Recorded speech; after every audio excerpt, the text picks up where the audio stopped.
Good morning. It's the landlord gardener coming at you. Hope y'all doing pretty good. It's mango season, y'all. In South Florida. Not up here yet. Not quite yet. It always happens in the South first. Always, always, always, always. Hello, sweetheart.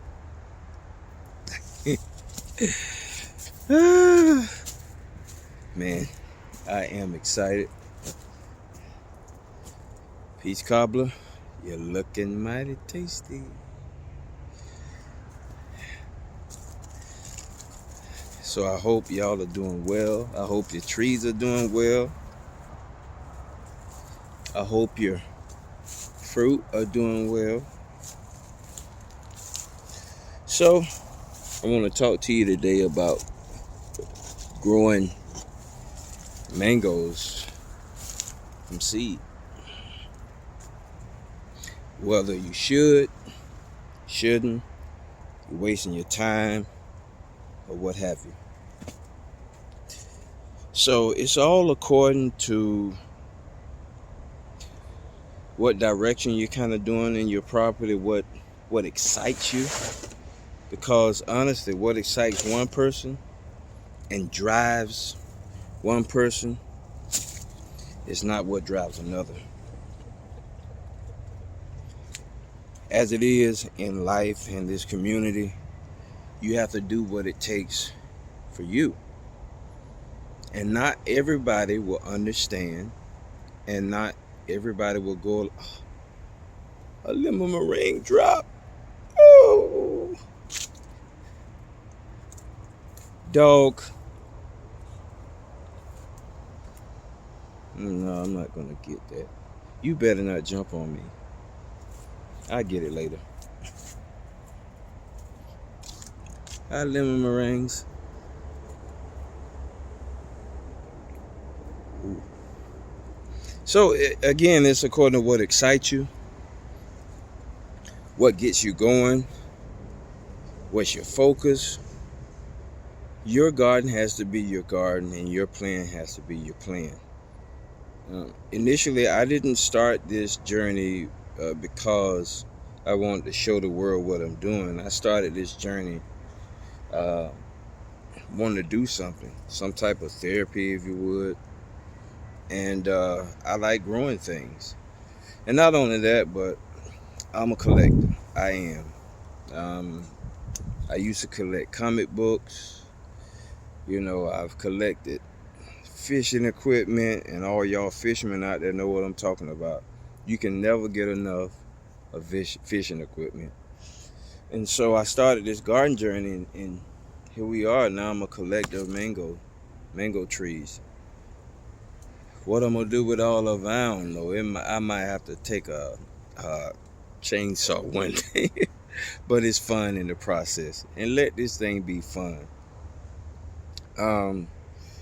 So in the process of this growing things, you know, I personally decided, after I found out that most mangoes don't create and produce itself all over again, it creates something new. That piqued my interest. That made me really think, wow, this is a very, very interesting fruit. So I myself started to develop varieties. Now, I'm not as big on it as one of my friends by the name of Rob is. He's pretty big on it, and if you travel back about 10 videos maybe, you'll see his collection. He's really, really, really into developing new varieties. Not on the scale of Zeal, but you know, 15, 20 different varieties. And but I have had the unction, the desire to see what happens. You know, I'm curious. And so it all starts with, and I'm gonna try to get this mango.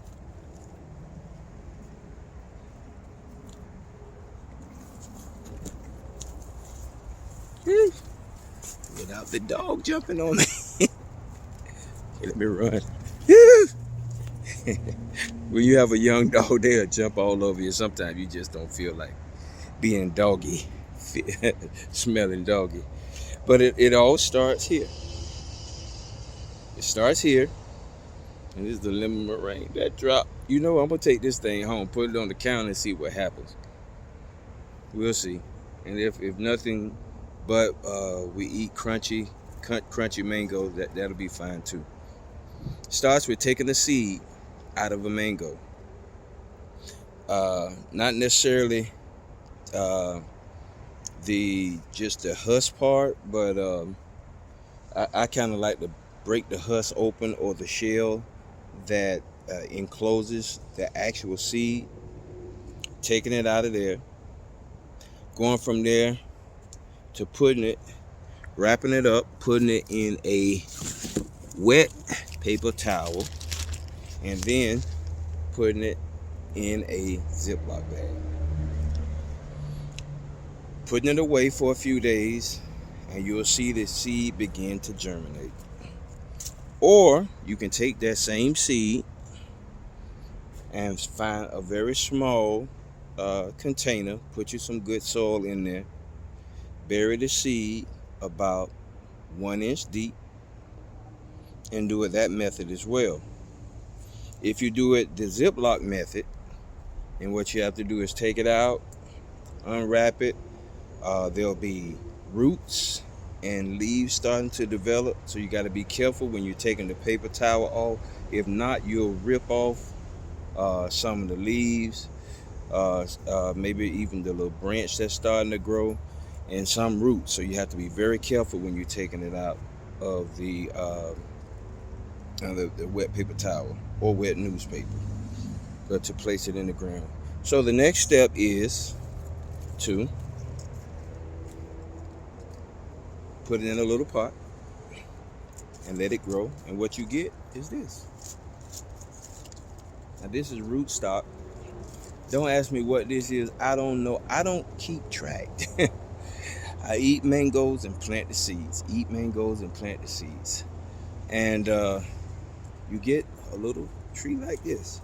And I imagine that this tree is approximately 2.25 feet high or tall. So this is rootstock for grafting. Now, if I was going to have this tree to try to develop a new variety, I would snip it about right there. Right there. And the reason why I would snip it is so that it can start having growth. All right, you catch that bee if you want to. Leave that bee alone. So it can start its branching and start to go out and go in different directions, because you want really good branching. And then you let it continue to grow. The next phase of the tree, after you leave it for a few years, a couple of years, is this. And this is the seedling. This is one that's in the project.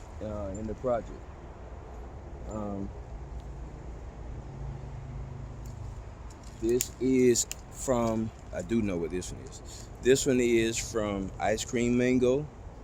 And unlike its mother, the parent plant, it doesn't have those little itty bitty slender leaves. And it really doesn't even smell really good.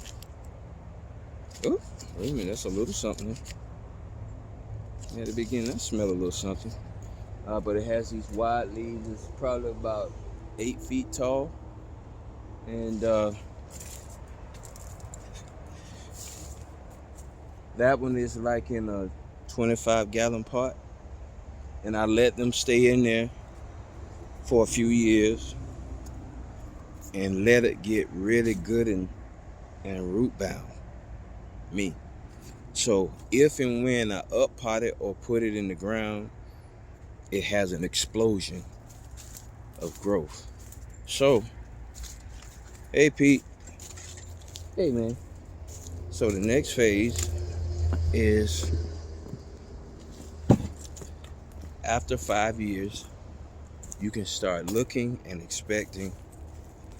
Now, I'm not saying right in 5 years. I'm saying after 5 years, you can start to look for fruit to, I gotta prop these branches up over here with Venus, to potentially begin to come about. And this is the final phase.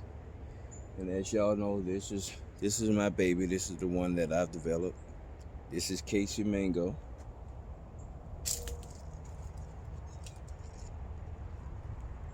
It's Casey Mango. So the final phase is 5 to 15 years later, you getting a tree that produces fruit. Did you say 5 to 15? I did. It take a while, y'all. Hey, Grammy Graham. Mango. Let's see. It does take a while for these trees to do their thing. It take a while. So if you're impatient, don't try it. If you're not willing to wait at least 6 years, don't do it. But if you're a patient person, which you probably are because you're a gardener, you probably got the patience to wait on at least one. I want to encourage you guys to, I don't know, try it one time. Try coming up with your own variety, naming it after your mom, after your grandma, somebody that you love. I don't know, maybe the street that you grew up on. You know, maybe you might cut it in half, the street name, and maybe try to develop a fruit. I'm not promising that it's going to be top tier and delicious and everybody going to love it and fall in love with it. I'm not making that empty promise. No. But what I will say, it is a beautiful, beautiful venture. And who knows? That Casey Mango, I had it up against some stiff competition last year. Was it last year? No, year before that. Some pretty stiff competition, and I think it came in like 4th, if I'm not mistaken, amongst some really top tier fruit. And that was his first year producing. So you imagine, ooh, yes. So just wanted to share that with you all. It's Growing Mangoes 101, and you know, hey, test pilot. Y'all give it a shot if you have the room and or the time. It's the Orlando Gardener coming at you. Y'all have a good one.